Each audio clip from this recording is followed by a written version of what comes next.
Welcome back. Well, joining me now live in studio is Israeli news anchor Lital Shemesh, who is currently in Australia. And Lital, you were here on holiday when the war hit, so you obviously can't go back home at the moment. The airport's closed.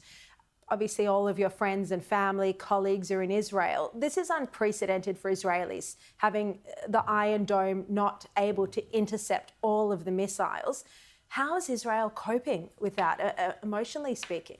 Yeah, I have to say it's hard to be here whilst my friends and family are over there experiencing the war. And as you said, the Iron Dome is not intercepting all the missiles just because Iran is barraging 50 rockets at a time, 60 rockets at a time, and obviously the Iron Dome cannot intercept that amount. And yeah, we've seen 24 Israelis were mortared so far from those rockets. We're talking about direct hits into highly populated areas, buildings.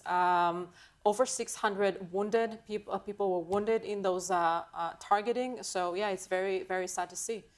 We've been speaking tonight about whether America will get involved and whether it's essential that they do in order to completely destroy Iran's nuclear program. What's your view on this?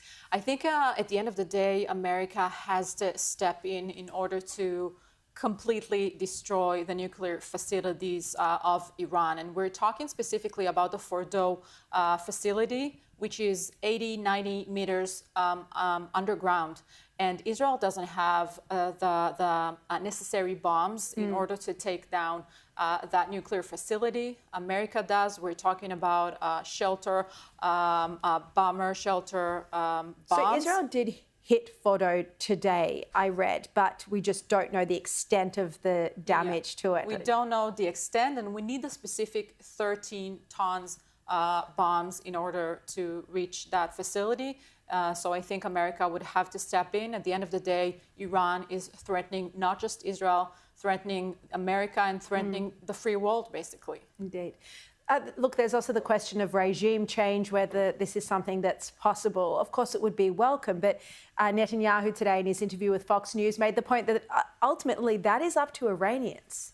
That is up to Iranians, and I think it's not just Israel's interest to see a revolution in Iran. It's the Iranian people and the free world. We remember around the 70s, Israel had a peace agreement with Iran. We had an embassy in Iran. Women had equal rights. Women were liberated. And I'm really hoping for the Iranian people to see a different regime, to see a liberal regime.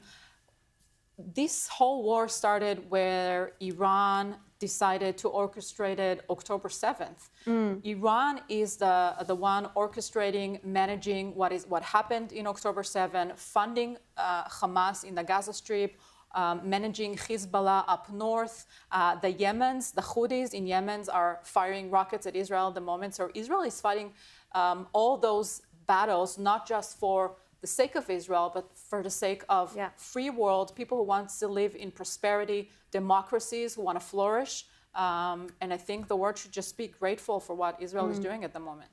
When you look at Israel's strategy militarily in this war, I mean, it's been very clever, hasn't it? They dealt with Hamas first, Hezbollah, and then when Iran's proxies were taken out, it's only now that they're dealing directly with Tehran. And if they hadn't have taken out the proxies, it would be a much more difficult fight because you'd have Hezbollah sending missiles and rockets across as well. So Netanyahu and his advisors, the strategy here, I think, has been really smart. 100%, 100%. And at the end of the day, we had to strike the nuclear facilities of Iran because Iran was just weeks from reaching those bombs who could have eliminated the Strait of Israel. And what we're seeing now in this war would have been 10 times, 100 times worse if Iran would get nuclear heads. So Saudi Arabia and the Emirates, Bahrain, America are now thanking Israel for what Israel is doing in Iran at the moment. All right, Lital, thank you so much. And so wonderful to have you here in Sydney, even though, of course, you're desperately missing your family. Thank you, Sharri, for having me. So great to meet you in person. Thank you so much.